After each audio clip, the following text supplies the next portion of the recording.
মৰাণৰ ৰাজপথত যুদ্ধসদৃশ পৰিস্থিতি। ৰাজপথত এজছ MiG-29 সুখয় ৰাফেলৰ দৰে যুঁজাৰু বিমানৰ অৱতৰণ।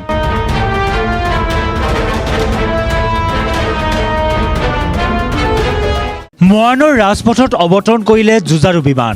দেশৰ প্ৰধানমন্ত্ৰী নৰেন্দ্ৰ মোদীয়ে উদ্বোধনৰ প্ৰাক্ষণত ৰাজপথত পৰীক্ষামূলকভাৱে অৱতৰণ কৰিলে বায়ুসেনাৰ যুঁজাৰু বিমান। ভাৰতীয় বায়ুসেনাই ৰাফেল সুখয় MiG-29 তেজছকে ধৰি প্ৰায় 16খনৰো অধিক যুঁজাৰু বিমান পৰীক্ষামূলক অৱতৰণ প্ৰক্ৰিয়া সমাপন কৰে। দেশৰ প্ৰতিৰক্ষা মন্ত্ৰালয়, ৰাষ্ট্ৰীয় ঘাইপথ আৰু আন্তঃগাঁথনি উন্নয়ন নিগম লিমিটেডে যুটীয়াভাৱে 150 কোটি টকা ব্যয়েৰে নিৰ্মাণ কৰি উলিওৱা 405 কিলোমিটাৰ দৈৰ্ঘ্যৰ মৰাণৰ ৰাষ্ট্ৰীয় ঘাইপথটো ভেলেণ্টাইন ডেৰ দিনা অৰ্থাৎ 14 ফেব্ৰুৱাৰীত দেশৰ প্ৰধানমন্ত্ৰী নৰেন্দ্ৰ মোদীয়ে ৰাজ্যবাসীৰ বাবে উৎসৰ্গা কৰিব।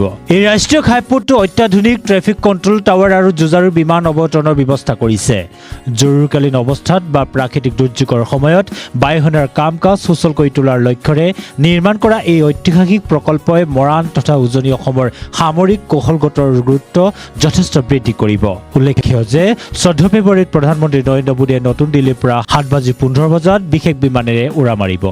9:15 বজাত ডিব্ৰুগড়ৰ চাবুৱা এয়াৰবেছত অৱতৰণ কৰি পুৱা 10 বজাৰ পৰা বিমানেৰে চাবুৱাৰ পৰা মৰাণস্থিত ৰাষ্ট্ৰীয় ঘাইপথৰ ইমাৰ্জেঞ্চি লেণ্ডিং ফেচিলিটিত অৱতৰণ কৰিব।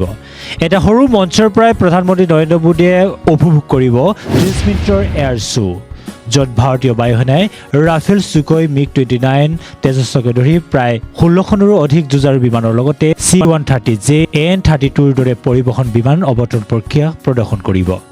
এই সমগ্ৰ কাৰ্যসূচী সামৰি প্ৰধানমন্ত্ৰী মোদীয়ে দুপৰীয়া 12:30 বজাত মৰাণৰ পৰা বিমানেৰে গুৱাহাটী বিমানবন্দৰলৈ ৰাওনা হ'ব। প্ৰধানমন্ত্ৰী নৰেন্দ্ৰ মোদীয়ে মৰাণৰ ইমাৰ্জেঞ্চি লেণ্ডিং ফেচিলিটিৰ পৰা IFC-130 বিমানত উঠি গুৱাহাটীলৈ ৰাওনা হ'ব।